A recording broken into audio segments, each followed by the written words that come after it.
Praise the lord. మన ప్రభు అయిన యేసుక్రీస్తు నామంలో మీకు నా హృదయపూర్వకమైన వందనాలు తెలియజేస్తూ ఉన్నాను. ఈ దినము కొరకు సిద్ధపరచబడిన దేవుని యొక్క వాక్యము కీర్తనల గ్రంథము 84వ కీర్తన 10వ చరణం.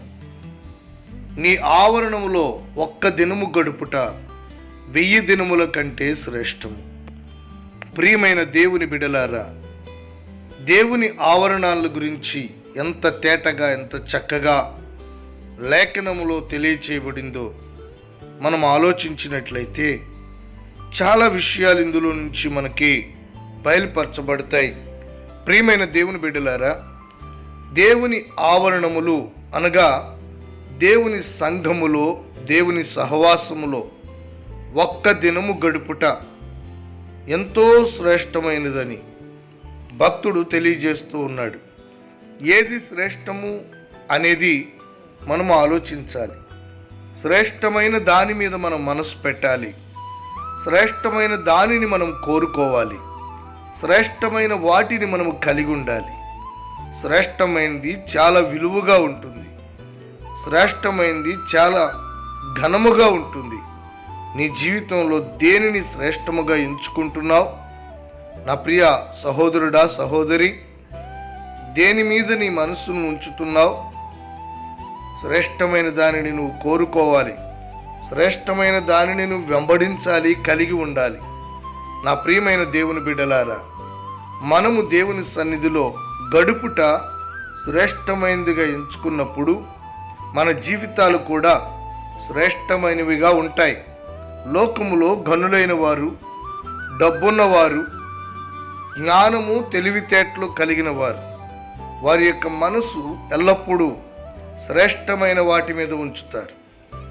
బంగారము, వెండి, ఆస్తులు, అంతస్తుల మీద, పేరు ప్రఖ్యాతుల మీద వారు తమ మనస్సును ఉంచి అవి శ్రేష్టమైనవిగా భావించి వాటిని కలిగి ఉంటారు. గమనించండి, అవి శ్రేష్టమైనవి అనుకుని వాటిని కలిగి ఉండటం వల్ల ఈ లోకములో ఉన్న మనుషులు వాటిని కలిగి ఉన్న వారిని శ్రేష్ఠులుగా చూస్తూ ఉంటారు.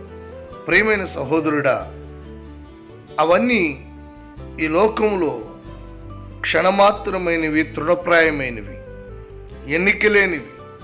ఈరోజు ఉంటాయి, రేపు ఉండవు. నీటి మీద బుడగ వంటి మన జీవితంలో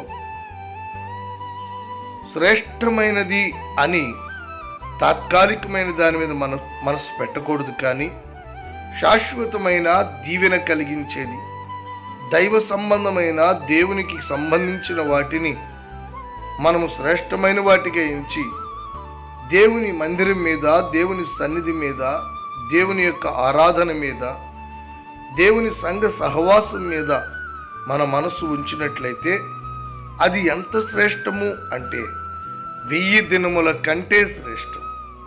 సంవత్సరమునకు 365 రోజులు. అలాగున 1000 దినాలు లెక్కిస్తే ఇంచుమించుగా 3 సంవత్సరాల దినముల కంటే ఎక్కువైన శ్రేష్టత ఒక్క దినము దేవుని మందిరంలో గడుపుట్లో ఉన్నది. ఒక్క దినము దేవుని మందిరాన్ని నువ్వు పోగొట్టుకుంటున్నావంటే 1000 దినాలని నువ్వు నష్టపరుచుకుంటున్నావని.